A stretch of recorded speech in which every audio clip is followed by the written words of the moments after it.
Hello, everyone, and welcome to episode 62 of the Nurtured by Nature podcast. Today, I'm delighted to welcome back Kerrie Searle, a dear friend and animal communicator based in Australia. Kerrie previously joined me for an inspiring introduction to animal communication in episode 11. And whilst on the surface, animal communication might be dismissed as more than a little woo-woo, Kerrie and I invite you to open your mind to really what the possibility of communication means when it isn't constrained by words.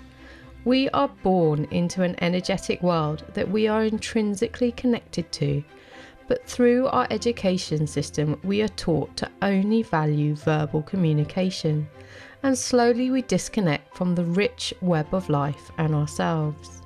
It is through our humility as eternal students and with the permission born from respect of these beautiful teachers who have stepped forward to support us that we share this conversation as an invitation for you to return with us to the innate wisdom the world holds, to reconnect to not just other living beings in the world around us, but to the land, the ancestors, and perhaps more importantly, to all of the parts of ourselves. Disconnection and separation from ourselves and the natural world has been the key to establishing a society that is able to exploit and abuse both nature and other humans.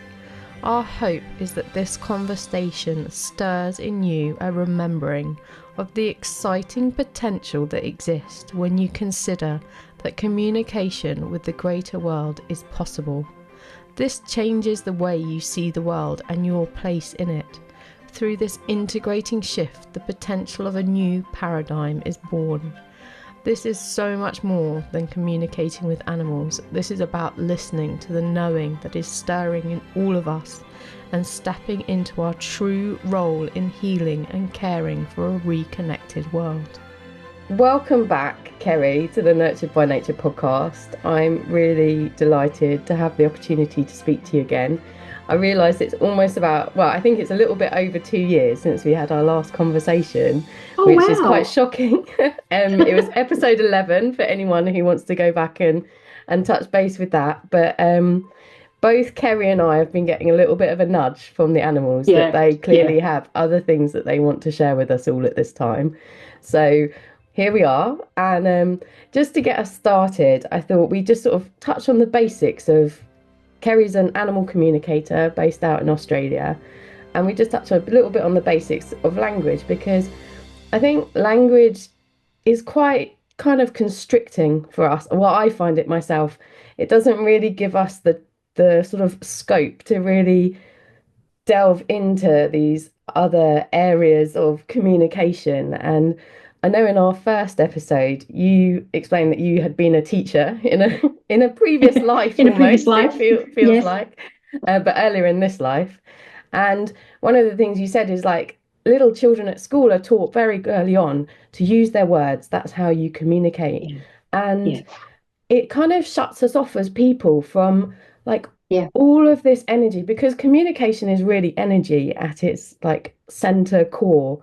And we live in this amazing energetic world with all of these beings, whether they're animals, people as well, plants, everything Yeah. around us is this vibrating field of energy which we can communicate with. But because we have been sort of constrained by our education system to think that communication is only the words that we have, it kind of immediately puts this block in place. So when people think about communicating with animals, they think it's a bit woo woo.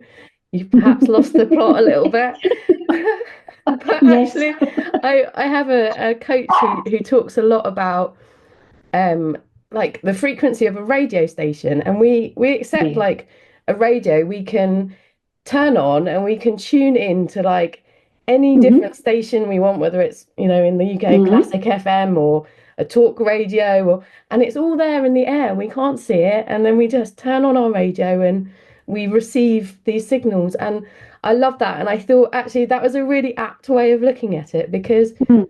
it's the same with communicating with animals. Is like it's Yeah. all there, but we Mm. just haven't tuned our radio station to listen to it. Yeah. Exactly. Exactly.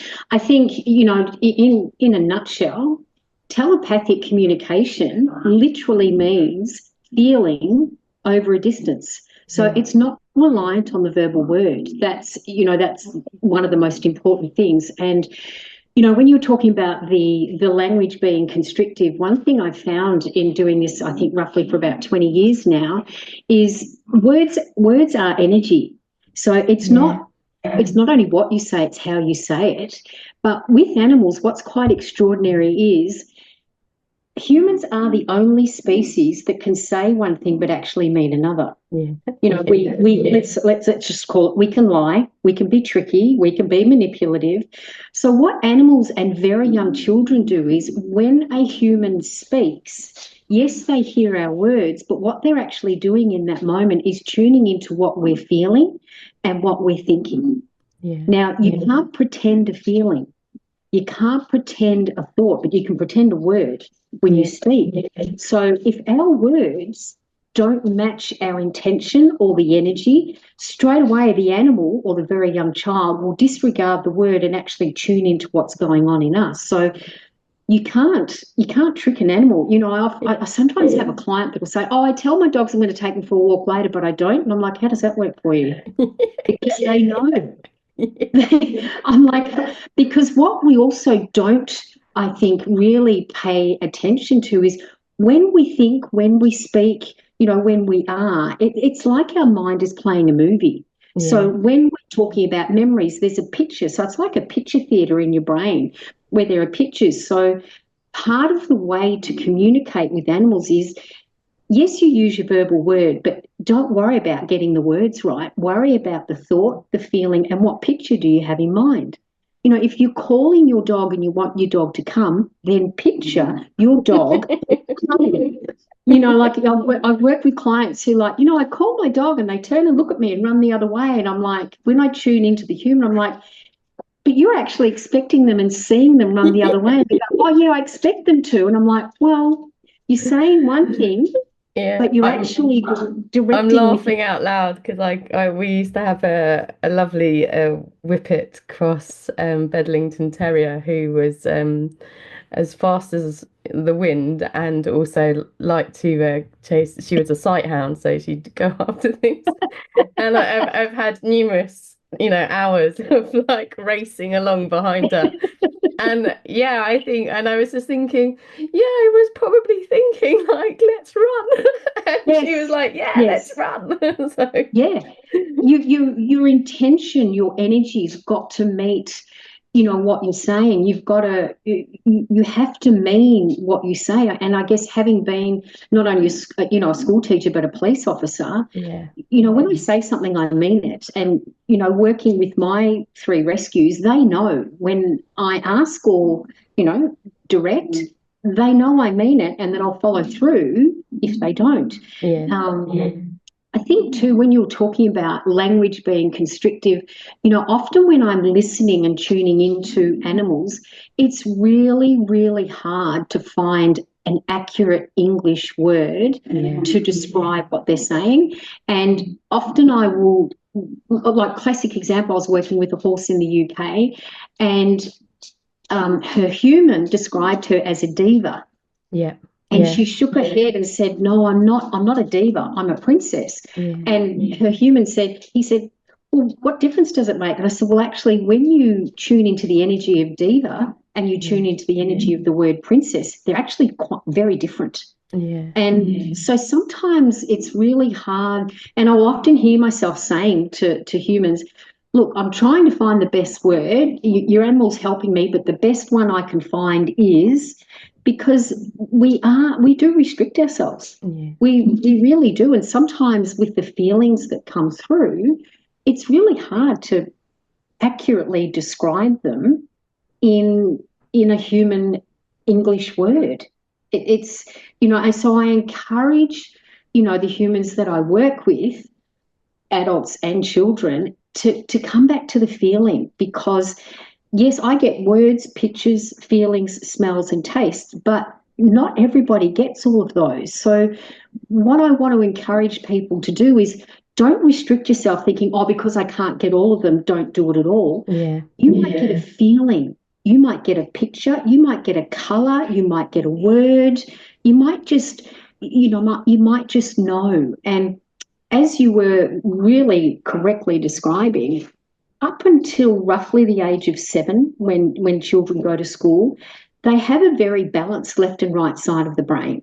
They're still used to feeling and communicating with, like you say, flowers, plants, trees, animals, crystals, the water. It just comes naturally. But then when we go to school, everything's very left brain, very, your maths, your reading, your writing, and we become so left brain focused that we actually forget that there's a connection that we had when we were born, that everybody has when they're born, that we're actually losing connection to.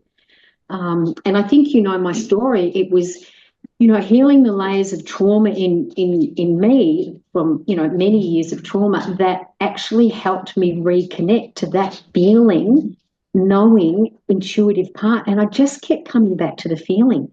As I came away from being numb and suppressed and disconnected, I could feel. So animals will communicate with you telepathically. They will send you a feeling all the time. And sometimes it's just sitting really quietly, but even just for 5 minutes. Yeah, that's a big one, isn't it? Yeah, connecting in, because when I teach my workshops, what the workshops are about is, it's not getting a certificate at the end of the weekend going, oh, I can communicate with animals. I tend to attract people who have disconnected from themselves. And if you don't have a connection to yourself, how can you then have a connection to any other being? And so it's working through those layers of disconnection within yourself.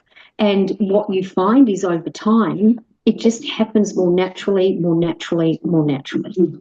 It's really interesting you say that. And I think, like, being a couple of years down my podcast journey, I was just listening to you and thinking, one of the question I normally ask my guests when they start is to share a bit about their nature story.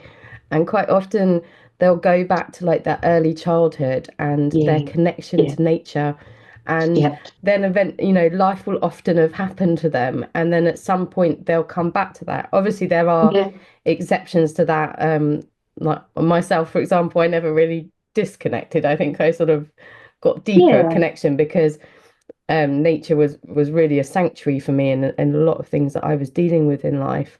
And I think that's also why people tend to go back to it as well, because they do feel this sort of like, actually they have this deeper knowing that there is this ability to connect and sense the connections around them. And whether it's, like we were saying about language, whether there's a restriction around that, they're not really sort of feeling they're necessarily communicating, but there's certainly an energetic exchange that they're very much aware of when they're in nature, and they sort of return to that in their kind of, quite often in their hour of need, I think is quite a common situation. It's quite, sadly, is a common thread for when, as humans, we do reach out to these sort of alternatives that our society has classified them as, is really when we find that actually our ability to thrive in this society that we've constructed has come under and threat, I think as what it you were. said, it was really important that two things that popped up. Firstly, I think we need to open our minds to the possibility of what the word communication means, because we get taught communication is the spoken word. But, I think we've all experienced that moment where we've looked at another person or looked at something and just had, like being flooded with emotions and feelings, that were really out of our control, whether it be, looking deeply into the eyes of another human or an animal or, whatever. That's communication. And we need to step away from the belief that, oh, I'm only communicating if I get words, because what's incredibly profound is when you can feel what another being can feel. And, I know there's a lot of people that are quite sometimes afraid of becoming, like the empath that takes on. Now, there's a really big difference between feeling what another is feeling, and then putting the boundary in place that goes, okay, I've got all that information, now I can let that go. Because that's what I do. Like during a consult, obviously I'm taking on and feeling what the human's feeling, what the animal's feeling. But then what I do is, okay, thank you, I've got all that information. And the animal goes, oh, okay, no worries. Animals are really good. Once they know they've been heard, they're really good. Whereas humans often lack very clear boundaries. We've all met the energy vampires, we've all met the energy suckers, but that's our job to put the really clear boundary in place. But there's nothing more, often I'm covered in goosebumps because the feeling that comes through is so strong and so clear. And then what happens is my left brain goes, oh, okay, I've now got to translate that into human words, because I've now got to then relay that with the spoken word to the human client that I'm working with.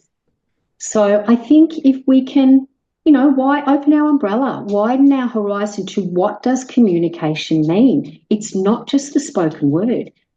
And I think especially, nothing against the men that might be listening, but especially for women who have that, just that gut feeling, or that, oh, I just know, or I just get this feeling that you often hear, females, girls say, and I always say, trust it.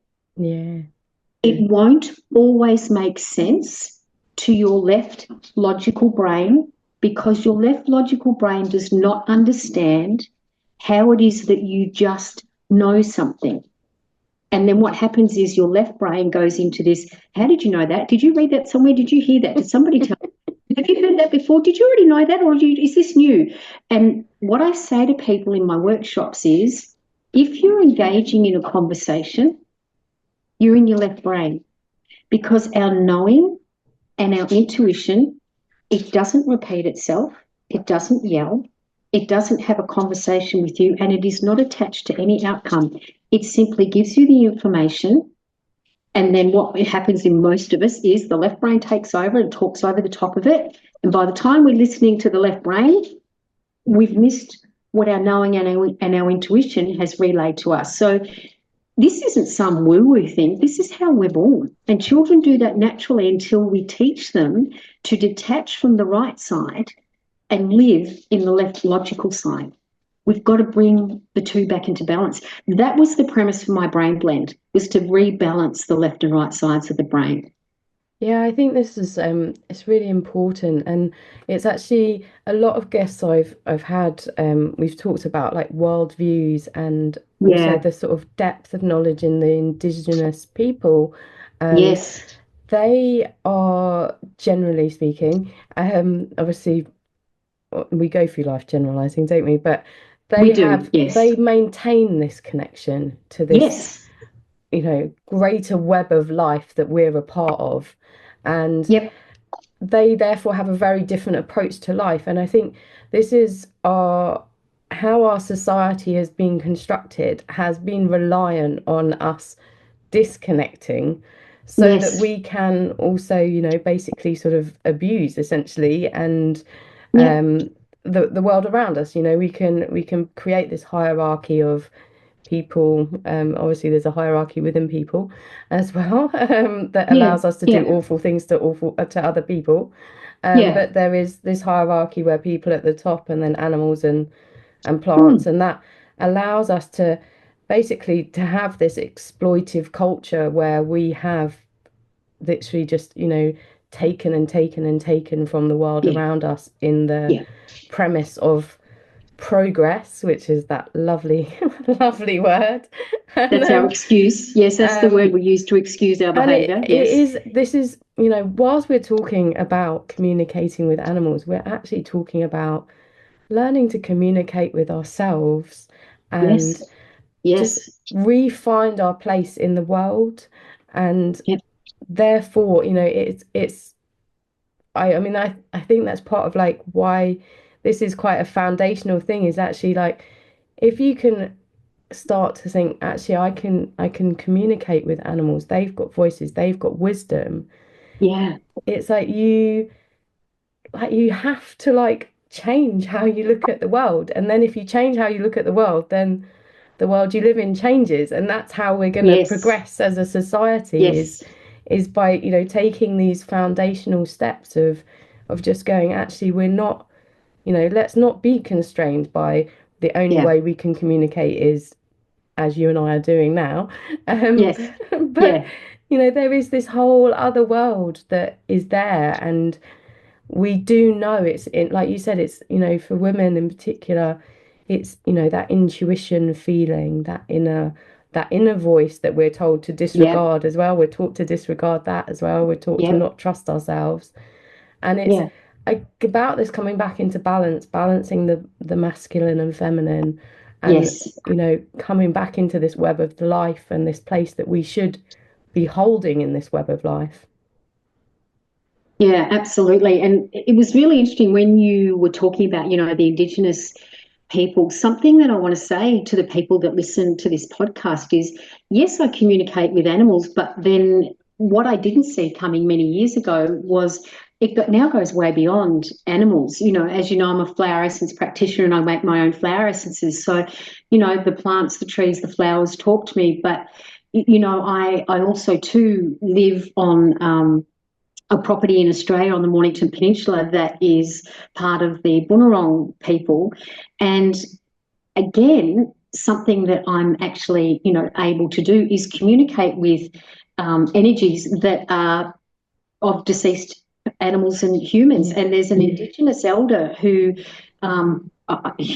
centuries old, who every morning when I'm meditating, gives me direction and guides me on what to plant on my land, what Indigenous trees are needed, where they're to go.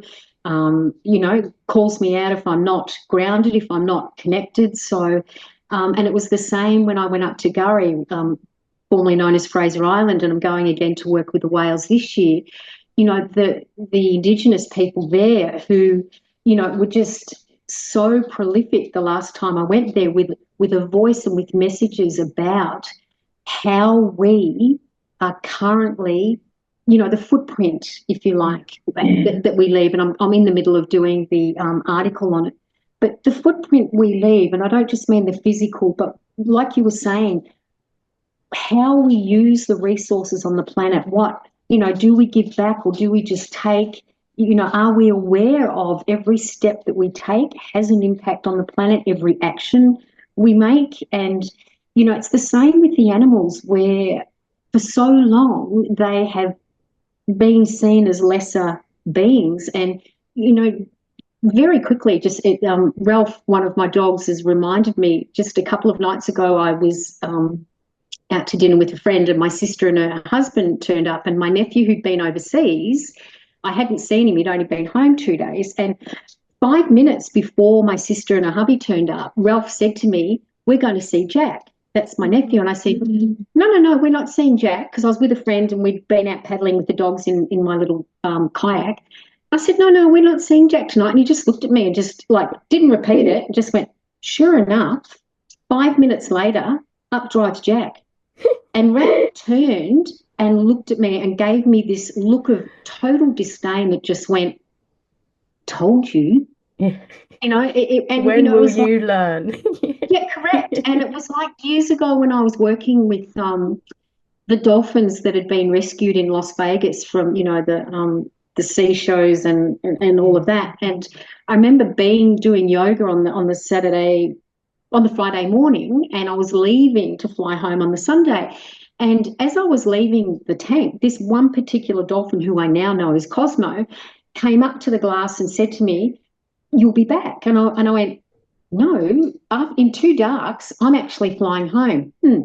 So that when I went upstairs, I was asked by the people to come back the next day and work with the dolphins for the day. And as I walked into the area, this dolphin, Cosmo, jumped up onto the walkway, looked at me and said, "Told you you'd be back." I actually said, "How did you know?" And his response to me was, and I've never forgotten it, "How is it that you didn't know?" And it smacked me. I still get goosebumps. I just went, yeah. And I still have this really, right now, getting this big physical reaction of, good comeback. How did I not know? Yeah. How? So you know, for people out there who, and I guess people who listen to your podcast aren't those, but, you know, it's time for us to start realizing that there's wisdom in the animal kingdom, in the indigenous world, you know, in different cultures, that if we just open our minds, there's so much to learn and so much to learn from animals.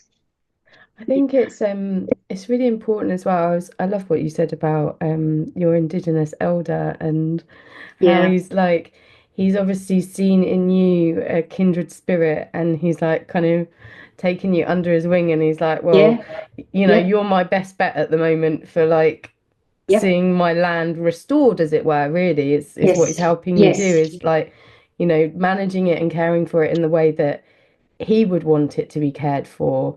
And yeah, there's also, I mean, they've lost so much as well. Like, you know, oh, that the yeah, ancestors that are there on the land, they've lost the connection with their, yep, you know, the future generations. And they are, you know, they are open, you know, it's not appropriation. It's like they need a voice as well. And yeah, they're willing to work with people who come with the right energy to help. You know, we're all yeah, stewards of the land. You know, we've got to look absolutely, beyond this sort of differentiation that humans we love of, you know, you're a certain such and such and you're descended from this, and it's like actually we all have got to step up to this yeah, role to yes, we steward do, going forward. And you know, we have to do that in a way that is honoring. And yeah, I love the fact that, like what you said about how you listen and he gives you the benefit of his wisdom. And I yeah, think there's so much that we can learn from these cultures. And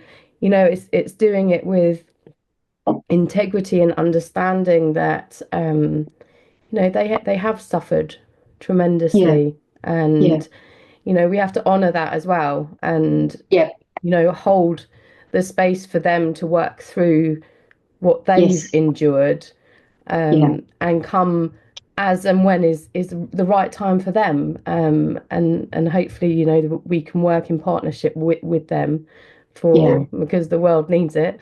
um but it's just, I was thinking about, like, I mean, I don't know a huge amount about the Aboriginal culture, but I know they have like these lovely, like, you know, the earth songs and the storylines and yes, things. And it's like there's there's all of this wisdom that is in the earth as well, isn't there? It's beyond mm, just yeah, the yeah, beings that are living, you know, that you can go into your garden and you can see the trees yeah, and the plants and obviously sort of birds and animals that are living and, you know, sort of in their physicality in front of you. But actually there is this, you know, depth of wisdom just yeah, in the earth as well that is available yeah, to us. yeah, absolutely. And it was interesting when, you know, when I was listening to you talk about the, again, the Indigenous people, Australian people may recognise this name, and I do have permission to speak. He is deceased. Bob Randall, who was one of the actual genuine landowners of Uluru, formerly known as Ezrock. What was extraordinary in this, you know, when you were talking about sort of instead of seeing us all as separate, you know, we are all connected. And I remember when I was with the whales last time, Bob kept showing up. Like, you know, often was standing to my on my right shoulder, and it was him that, you know, when I looked across it, because we're on a catamaran, we stay on the catamaran for the week on the water, and when I looked across at Gurry and just saw this line of, you know, energetic Indigenous men in their prime, you know, really.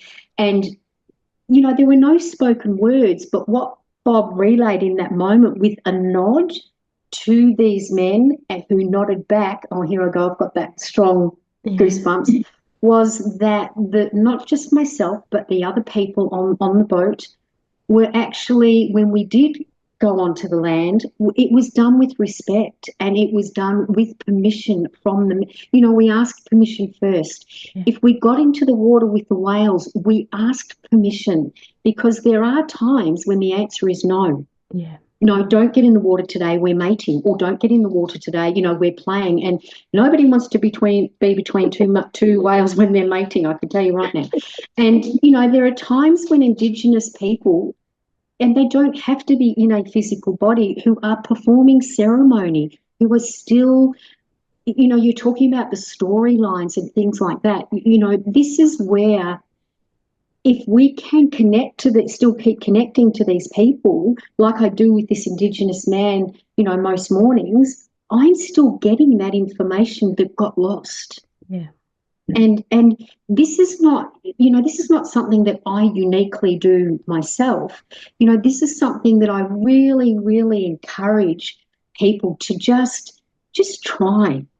You don't have to sit for hours and hours. Just take 5 minutes to stop. You might even have a cup of tea, whatever it is, just stop and hopefully be in nature. And in that moment, witness the left brain who wants to have a chat with you. Okay, I hear you. But right now, I just want to go with what I'm feeling, because we've lost that ability to actually reconnect to ourselves, to that feeling. And, when I still, see and work with some Indigenous people who are still living, I watch their connection to the land. It just talks to them. It speaks to them. And it's just so natural that, it's not woo-woo. It's a feeling. And they'll describe, I can feel. And, the old historical Aboriginal groups lived on the land. No, they didn't wear shoes. It was like when I was in Africa with the gorillas, I didn't go with the population. I went with the Indigenous trackers, and that was extraordinary. It was like being with the Aborigines here, but it was the African Indigenous people and their knowledge and their wisdom, and what, for me to then actually see, in italics, Diane Fossey at her gravesite, and all these things that were happening, and to be amongst Indigenous men who could see what I could see was just, now I didn't speak their language. We didn't have to. We knew what we were feeling. There were tears, there were laughter, there were feelings, there were nods. And we had this whole level of communication without spoken word. Yeah. And so it is possible. Yeah. I think something I've always found is obviously people might know my story is that I found myself in Africa at actually quite a young age. I was just Yes. barely 20, and to me it felt like coming home. Like I literally like it Yes. was a Yes. very deep, like I had such a familiar Yes. feeling with the land there. And it's something that I've never spoken with anyone before, but I've had, it's something that's sort of been playing in my mind is we know, that souls reincarnate, and yet we have this like very like rigid belief that, like, what we identify with what we are physically now. Yes. So Yes. if someone was to look at me, I'm a, white, very white, Like me. Yes. English person, and it's like, but then you're shutting yourself off from the fact that maybe that's not who you've always been. So equally, like, where we have segregated people, it's like maybe, the ancestors in Africa are actually my ancestors because Mm-hmm. maybe I was originally, an African in a Mm-hmm. previous incarnation, and that's why Yes. that Yeah. land and the wisdom in that land resonated so Yep. deeply with my soul. My soul was like, oh yeah, these are your sort of home grids, home sort of language kind of thing. And it's an interesting question, isn't it? Is of Mm. like, especially with is there is a lot of this sort of idea of appropriation of culture and things is Yeah. it's actually, but we know, people are doing DNA tests and things, and you see like, actually like, most people are this massive melting pot, even, in the DNA. It's like you're, which culture are you? You might not Yeah. be of the Yeah. culture that you resemble or the land that you're born on. And Yeah. it is interesting, but it comes back to again what you said, which was really key, which is about the permission, the Yeah. respect, the, treading lightly and, doing it Mm. from a place that is to be has an intention to be of service. I think Yeah. that for me is really the key thing. Is it's like, I'm not here to sort of, big myself up, and Yes. Yeah. I'm here to be of service. Yeah. And it shouldn't matter what color my skin is, No. or how I appear, No. because I want to do what's right for that land and listen Yeah. to the wisdom it's got for me. But it is an interesting thing, isn't it, of Yeah. situation. Yeah. People talk about animals and humans as a separate thing. We're all animals. We're part of the Animalia species. Mhm. And in fact, our DNA is 98% the same as gorillas. So, when you were talking about that, where there's not this disconnect, there's not this us and them, it's really opening that, an umbrella only works if you open it. It's a little bit like our minds, because what I've learned through this entire journey, being incredibly left-brained as a school teacher, incredibly left-brained as a police detective for 17 years, everything was, evidence-based. What I've learned is just be open to the possibility of new, different, amazing things showing up that will not make any sense to your logical brain. But like you, when you landed in Africa, as I have done in a number of countries, where you put your foot on the land and you go, I've been here before. Yeah. This is home. Now, your left logical brain goes, sorry, you're from England and that's where you're born, and your mum is this and your dad is this, and off it goes with a story. And you go, yeah, thank you, but this feels like home. Yeah. And the other thing you were talking about too is the integrity that comes with this work, if that's the word. And I don't just mean my work, but the work that we're doing. Whether you work in a shop, whether you fly an aeroplane, whether you're a brain surgeon, whether you talk to animals. One thing I've learned, especially working with animals, if I'm not in my integrity, they will not talk to me. So, Yeah. I can't, animals tell us, I've said this many a time, they tell us what we need to know, not what we want to know. And Yeah. sometimes those two things are very different. And animals know, as humans, we've got to speak to each other to sort of get a bit of a lay of the land. Oh, yeah, I've met this person. I just need to talk to them a bit to work.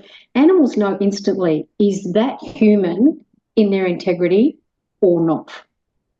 Same with the Indigenous people. Is that person in their integrity? Am I going to work? Do I want to work with them? Yeah. The other thing that I think that I've also learnt, and like you were sort of alluding to, is for what here we go, restrictive word, but the best word I can find is be humble. Yeah. That I've really found I don't go into my work thinking, oh, I know it all. I've been doing this for 20 years. I know it all. There's not a day that goes by when I don't sit down, walk into my office to do this animal communication work or flower essence work, whatever it is I'm doing, that I don't go, gee, I wonder what I'll learn today. And I'm never disappointed. I'm always in utter awe of things, like Ralph the other night telling me that Jack was coming. No, he's not. He did. Um, It's just, they're silly human. yeah. You know I how so it's I say to people, a starting point for, I guess, if you want to try and communicate, is if you have a friend or a partner, someone you really trust, where you can just sit and look into each other's eyes without speaking. Start with a minute. Yeah. And sometimes a lot of people start to giggle and start to laugh. That's fine. But what I'm asking you to do in that time is just come into the feeling. You'll have your brain going, oh, look, I notice a freckle, or you've got a pimple, or you're going grey, but come into what you're feeling, because there's a communication between the energetic bodies going on there. And that's how I can communicate with, animals in other countries, humans in other countries, beings who are deceased, because you don't need to be in a physical body to be able to communicate with energy. I think that's really important to just draw attention to there. I just want to like reiterate that. It's a practice. It's a Yes. skill. Like, you know, if you get off this call and you think, or get off listening to us and you think, oh, I'm going to go and talk to your dog or something, and you sort of like you march over to it and go, speak to me, kind of thing. And it doesn't happen immediately. It doesn't No, mean that you're not no. going to be able to do it. It just means Yeah. that, it's like anything, like you're learning a musical instrument or Yes. whatever, Yes. the first time you sit down at a piano, you're going to play some plinky plonky notes, but it's not going to sound good. And No. it's having, and that comes back to you saying about being humble as well. Yeah. It's having that, like, we do live in a society where we're conditioned, like, we've got to hack everything. If you can't learn to do something Yeah. in like 10 seconds, then it's not worth doing. Yeah. Give And up. it's not that. You're gonna have to sit with some discomfort. You're gonna have to sit Yes. with some failure. You're gonna have to, Yep. keep coming back, keep sitting in this place, keep trying. Sometimes, and it's not consistent either. You might like have this amazing experience where you get all of these messages and then you're like, yeah, I've got it. And then you come back the next time and you're like, crickets, there's nothing. I can't, Yeah. and you're like, oh, Yeah. was it just? And then the voice in your head will take over and go, well, just made it up last time and it wasn't true, and you'll doubt yourself. But That's you've a got to really sit important with it. point. Yeah. Yeah. That's a really important point because even now, my left logical brain will not trust my knowing. And, Yeah. this is what I say to people. It's that subtle difference between the left side that's having a chat with you and the knowing. And it's really important, like I said before, re-listen to that bit where I said, your knowing only tells you once. It says to you, like Ralph, Jack's coming. He didn't repeat it. He didn't jump up and down. He didn't say it 20 times and then he just walked off. And I went, what? So trust is a biggie because, like you say, what will happen is the logical brain will try and tell you that you are making it up. Yeah. Mine still does. I probably not a day goes by when I'm not at some time consulting with a client, and if it's someone who's interstate or overseas, and my left brain goes, "You're not really talking to that horse in France, are you?" And I hear it, but what I've learned to do is go, yeah, thank you, and just come back to Yeah. trusting, because so many times when I just, even when I'm like making my blends, when I make the flower essences, I will have a particular tree or plant or flower that will say to me, put me in. And I go, logically, I go, oh no, because you're for this, this, this, and this. And it just goes, put me in. So I've learnt now, put it in, and then inevitably down the track, something happens and I go, oh my goodness, that's why Yeah. that's why you wanted to put me, you wanted to be put in. And I go, I'm so glad I trusted. Yeah. So it's because what we're not good at is stepping into the unknown. We do like to have all our ducks in a row, and we like to know what's coming next and everything on schedule and what's going to happen. But can I tell you and encourage you, there is a whole new world when you're willing to step off the edge of that cliff into the unknown and go, you know what, I'm just going to try. Because our animals are really at the point now where they used to ask reasonably politely. Now it's got to the point where they're starting to, I almost want to, the best word I can find is like demand, because we've had long enough. Yeah. This isn't new. Animal communication is not new. Yeah. Communicating with other beings, trees, flowers, whatever it is, and, deceased people, whatever, this is not new. I mean, I often say, and often my guests say, it's a remembering. We're remembering these Yes. skills and things that, used to be common, and they've been filtered out of society for, Yep. reasons that Yep. you can find if you listen to other episodes in my podcast or you want to go and Yes. investigate that.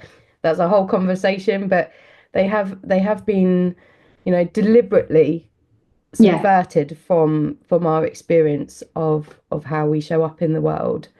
And Yeah. yeah, I'm feeling like I need to share about the gorillas again. Yeah. So like when you were talking about the gorillas, so I obviously was also incredibly lucky to get to spend time with the gorillas in Africa. Yeah. And we had two amazing experiences with them that I'm not sure if I shared before. And one of them was actually the first group of gorillas that we trekked to see was in Rwanda. And Mm. at that time, it was the Susa group, and there was over 40 of them in this group. And we had quite a long trek to get up to them because they'd gone quite high up into Mm. their home on the mountain. And there were quite a few big silverbacks with them. And Yeah. actually, when we first started our interaction with the group, our hour with them, one of the big silverbacks saw the indigenous guys that were with us, like you had, and he took us down a little bit down the mountain, and there was actually a snare that was still set, Wow. and he basically showed Yeah. it to the Yes. trackers, and Yes. they were able to disarm it. So it was Wow. a tree, and then there was a rope and a snare Yes. that was set. Yeah. And so he was obviously fully aware of A, it was there, B, that it What was it was. something not Mm. good, and it was dangerous to both his family and also the Yeah. wider animal Yeah. kingdom. So he had the trackers actually disarm it.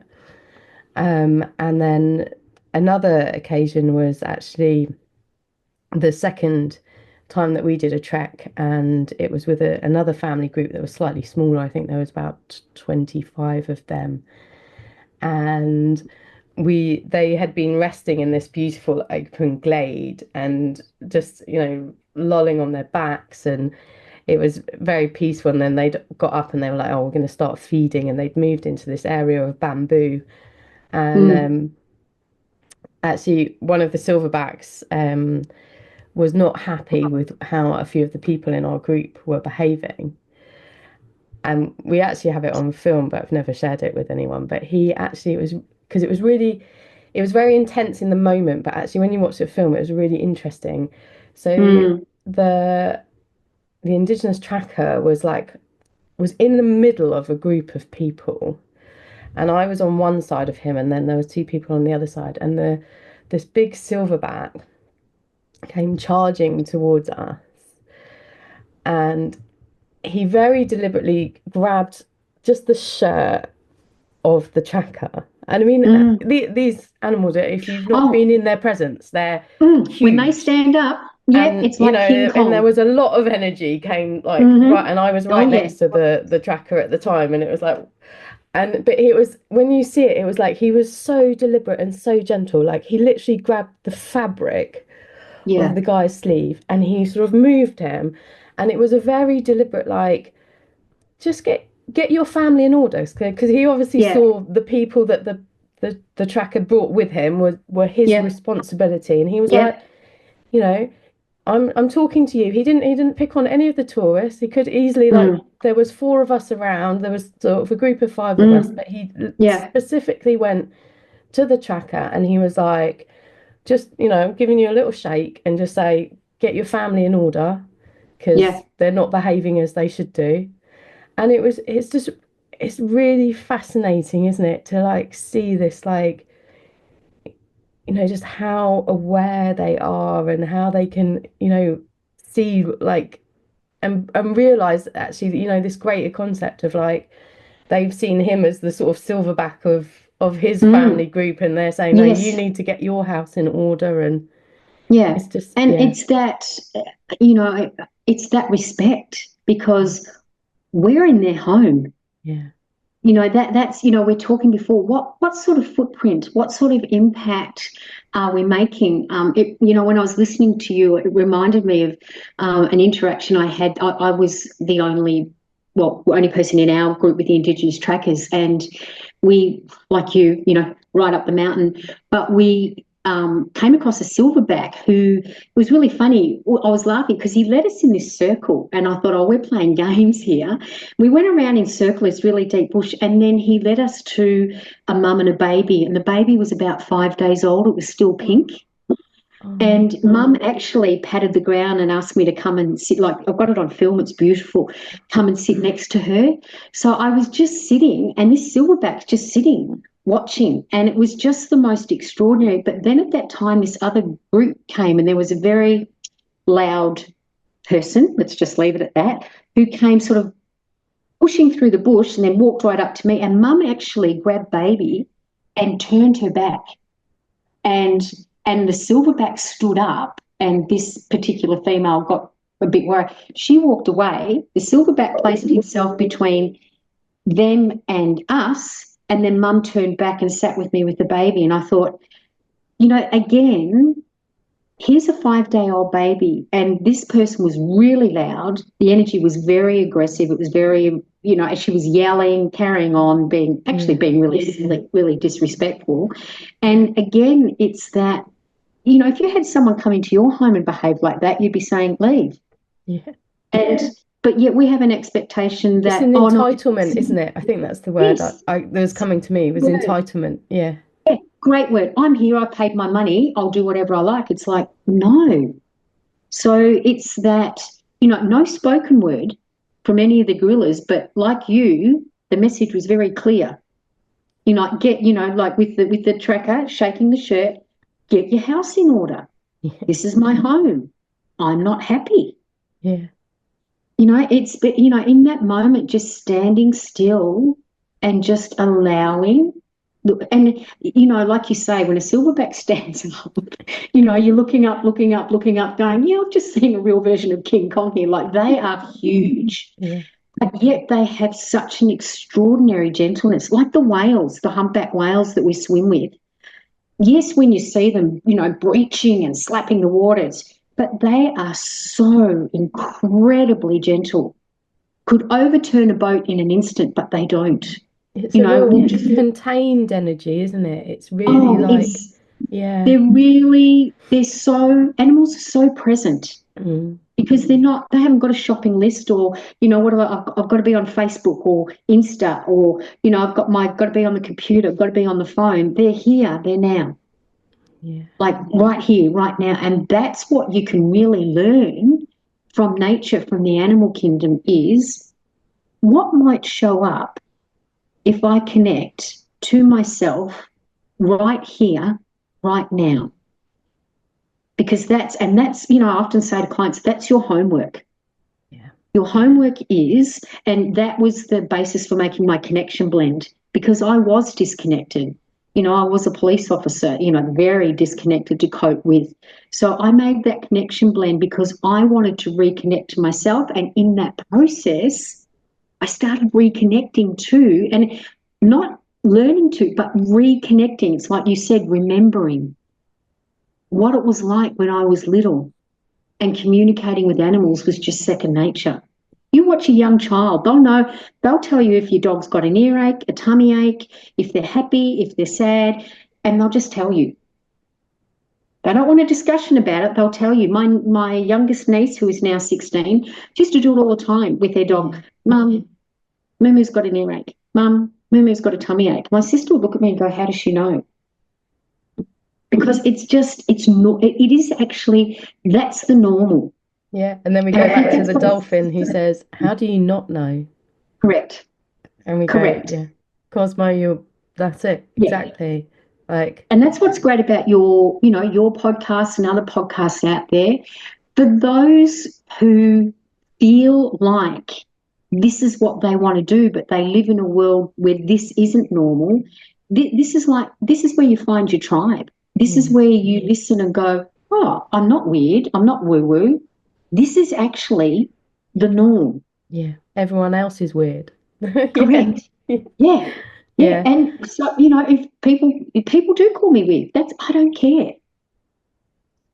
So I encourage people, and that's like I say, being on your podcast is great, having your podcast, because people who are not sure, who don't maybe not have anyone else that they can talk to this sort of thing about, you listen to these and you go, oh, there are other people out there like me.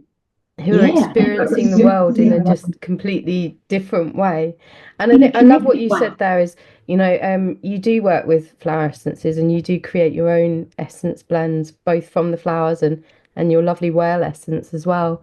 And there is this is the other side of it, is the realization that there is so much support out there for Oh, us. absolutely.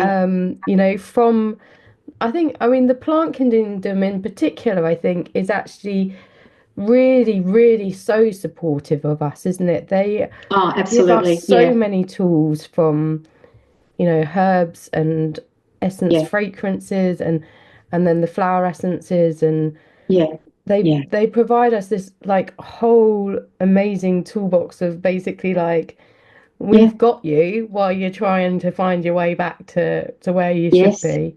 And Yeah. I actually kind of feel like I was sitting here thinking we haven't really touched on the plants and the flower essences, and I know that we're sort of getting to an hour already, and I'm thinking I'm going to have to speak to you again, and I think We'll have to do it again. we'll Yes. have to Chapter do a three. plant. We're going to do a plant version All of right. this That sounds good.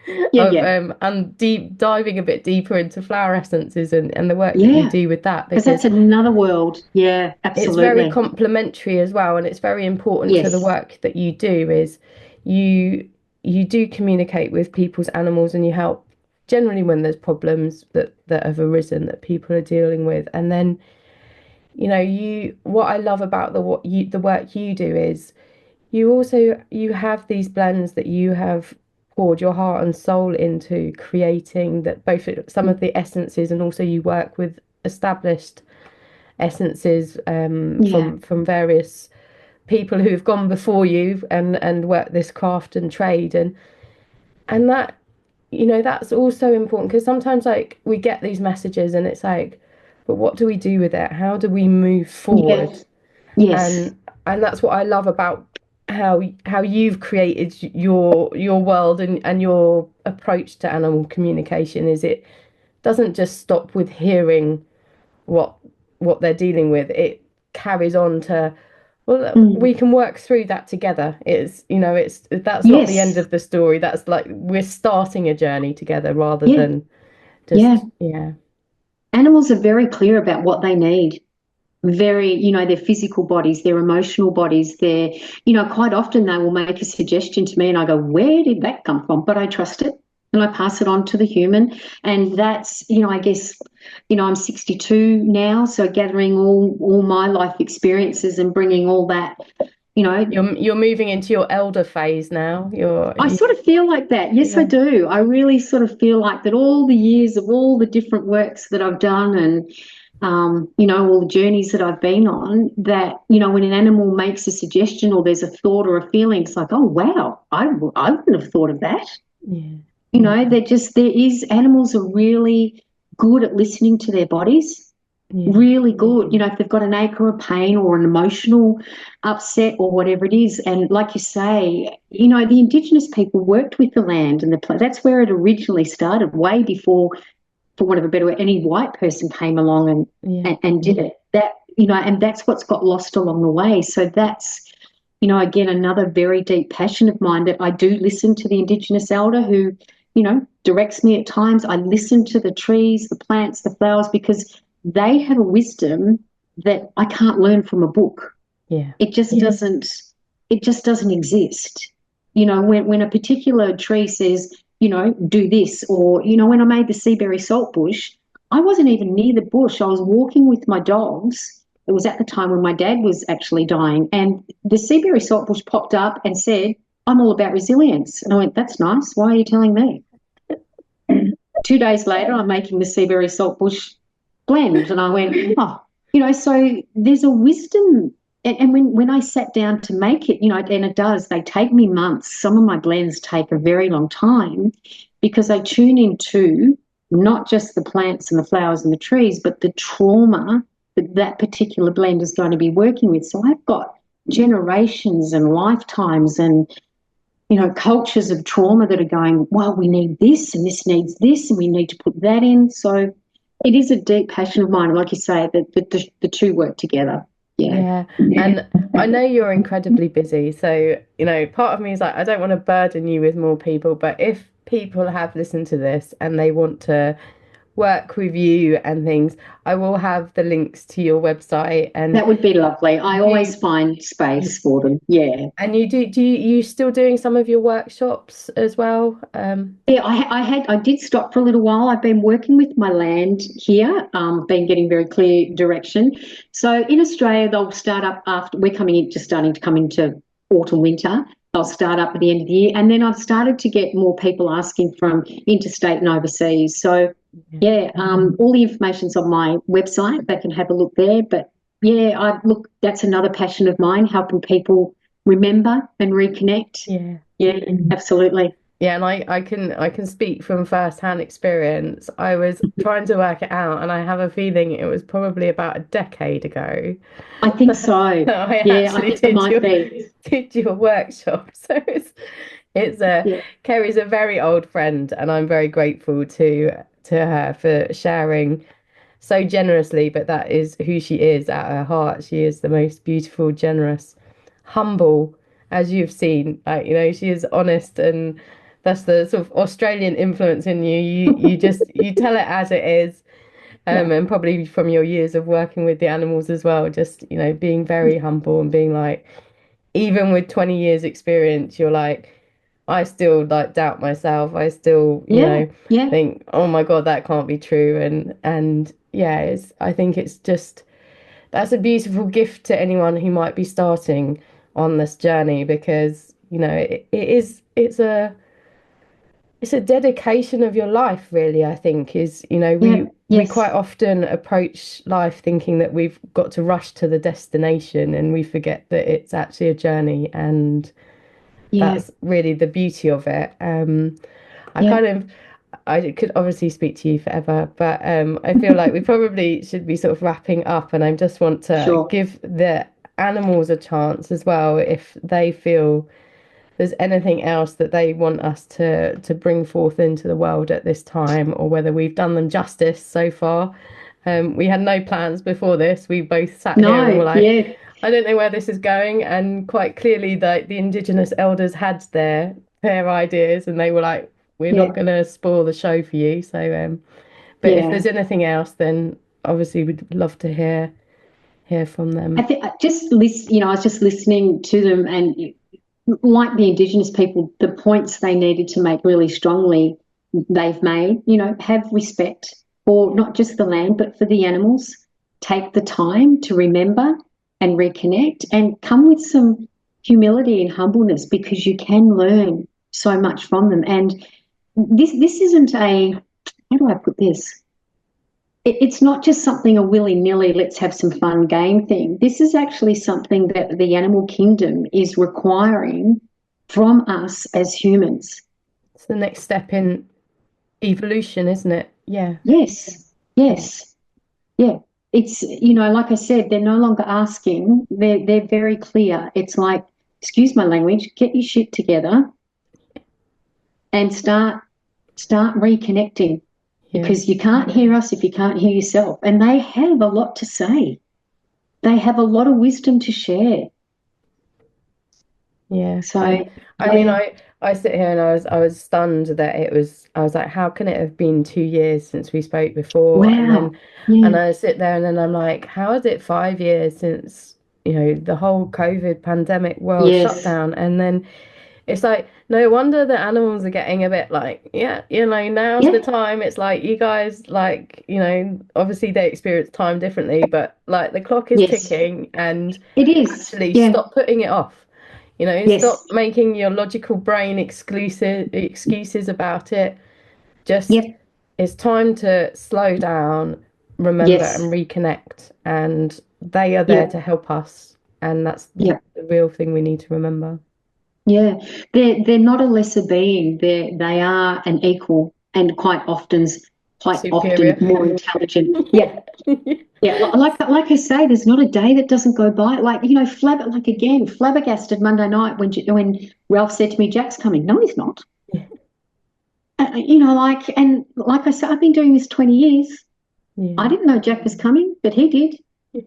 So, in that moment, it's not about an ego that goes, "Oh, I should have." It was just going, "Yeah, I missed that. Yeah. Thanks for telling me." Like, there's so much. for me, it's an exciting world because there's so much unknown, so much to learn, so much to see. When you step into the world with the possibility of, and this isn't just about communicating with your animals that you have, walking in nature, a bird or a snake or a frog or whatever it is, they've all got incredible knowledge and wisdom. It just, so there's a whole new world out there to explore. Yeah, it is just amazing when you just open to the possibility. I mean, I've been lucky. I've got some of your whale essence that you made here, and I've got it here in the UK, and I always take it to when I go to the coast with me. But yes, I also had an amazing experience communicating with the whales around sort of the American coast when they had a lot of their hurricanes, and it's just amazing. Like there is that's the thing. And I love that you said you're excited about it because it is exciting. Like yes, it's this whole magical, amazing, awesome world that we get to live in and just open to the possibility of like you haven't even scratched the surface. Like that's the reality of it. I mean, even after 20 years, it's like you haven't even scratched the surface. It's like for us, like our little beginners, we're like, there's just so much possibility and potential out there. And, this is how we're going to change the world. Yeah, it's having that not childish, but childlike wonder. Yeah. You watch a young child when they see something new. Like when a child sees like a butterfly for the first time, or a fish, or a flower, or just watching them without any interference explore and the wonder, and so that's pretty much how I see the world, with that childlike wonder of wonder what I'm going to see today, or wonder what I'm going to learn today. It's that excitement and it is bringing my inner child to the surface to view the world in that way. It's remembering what I was like as a very young child before all of that got shut down. Yeah. So we can all do it. I think that's the word that's coming to me right now is integration, and I think that's the other aspect of it, isn't it? Is it's like when you're talking about your younger self. And we just talked about you as like the elder as well. And it's like that's the thing, it's about integrating all of the parts of ourselves. And we've talked about, this idea of separation and it's about integrating everything that's around us. And it's exciting. It really is. And and it is. And the more of us that can find some time each day, like I say, even if it's 5 minutes, just to view the world from that childlike wonder and just go, wow, watching the rain on a leaf in the sunshine, after it's rained and the sun comes out, just seeing the spider webs when it's been raining, just all those. And a rainbow. I mean, how amazing is a rainbow? Yeah, a rainbow. Or, the other night there was a double rainbow. Like, my inner child was like, oh, that's a double rainbow, like, just, and it was 30 seconds of wonderment. And so it's just, I guess, stepping out of the world as it is now and bringing the other parts, remembering those parts, and like you say, integrating and bringing them back. Because we're not just one part. I'm not just 62.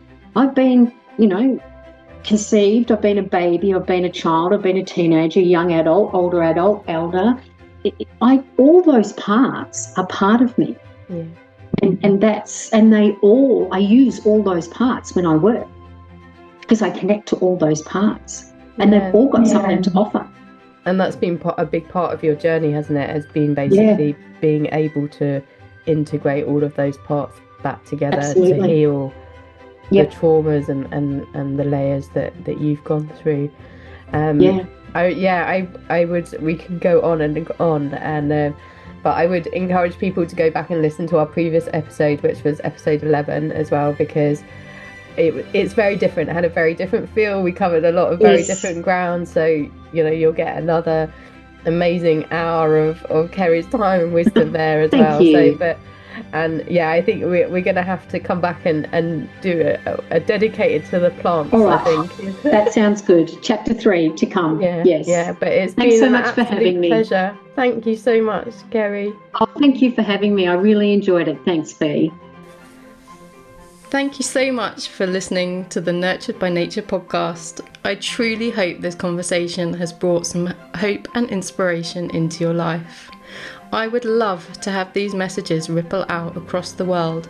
So if you can, please share this episode with your friends, leave a review on your favourite podcast player, and make sure you subscribe so you don't miss the next episode. I would love to hear from you, so please feel free to connect with me on the links provided in the podcast description. But most importantly, thank you so much for being a part of this journey with me. But don't forget to simply get out there and enjoy the natural world.